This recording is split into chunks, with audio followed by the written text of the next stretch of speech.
Good morning, Geo. All right, we're going to go through each one of these triangle pairs, come up with the proper postulate that's going to prove the two triangles are congruent.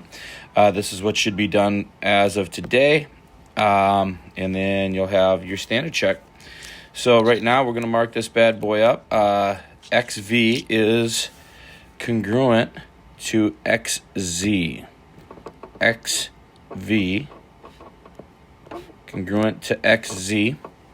And then we also have angle V is congruent to angle Z.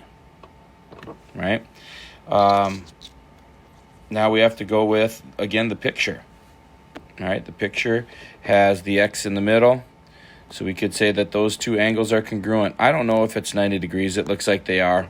But it doesn't say given VZ and YW are perpendicular. But I do know that those angles are congruent because they are vertical angles again. Okay, so we'll just keep on trucking with that, vertical angles. So definition of vertical angle is going to be our reasoning. And then we got angle, side, angle. Angle, side, angle. So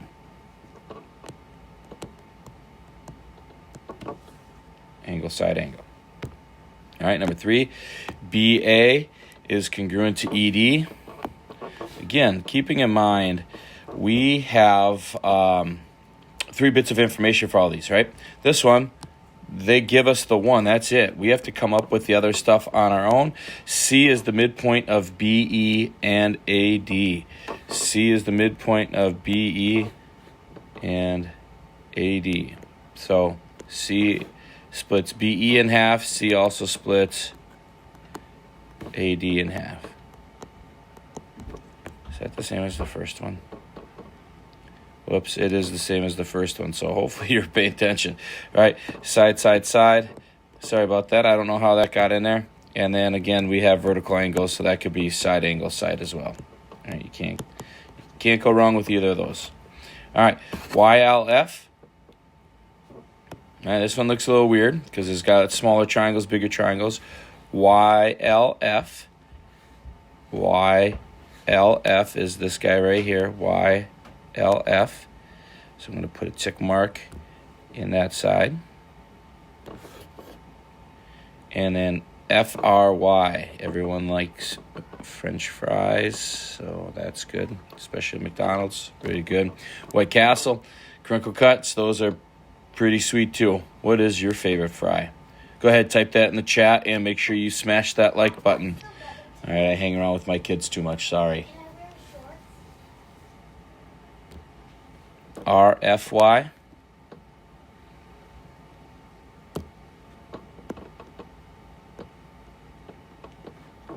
Is congruent to LFY. Okay. Well, what the heck do we got here?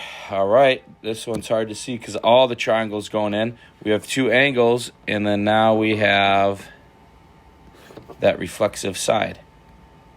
So what we know is, we know this triangle here is going to be congruent,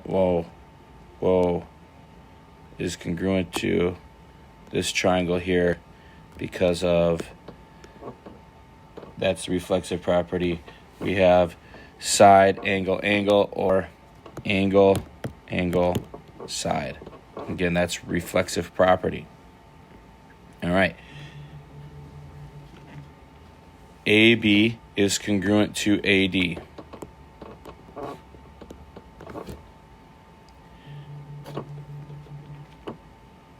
AC is congruent to BD.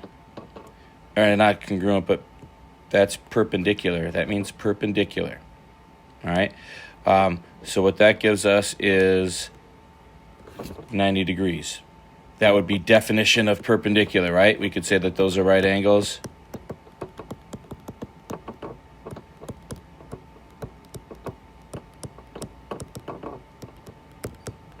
All right, so we got 90 degrees. We have one side, and then again we have, my wife can't take a hint. I'm trying to do this video as she keeps trying to call. That is the reflexive property again. So what do we have? We have 90 degrees. we have the side opposite the 90 degrees, which is the hypotenuse, and the reflexive property gave us the leg. So this is HL. All right, ABD and CDB are right angles, got them. AC is congruent to angle A, angle A is congruent to angle C. So we have two angles. It's already marked up for us, yay us. And then we know BD is congruent to itself because of the reflexive property. So that's angle, angle, side. All right, here we got AB congruent to CB. We got BD is the median of AC, so that's cutting that in half. Definition of median, or being in the middle. And then we have BD congruent to itself because of that reflexive property. So this is side, side, side.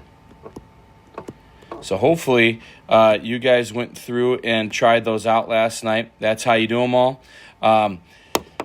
Go ahead, do your standard check. And if you're waiting until Monday, well, if you are waiting until Monday, you're probably not hearing this right now.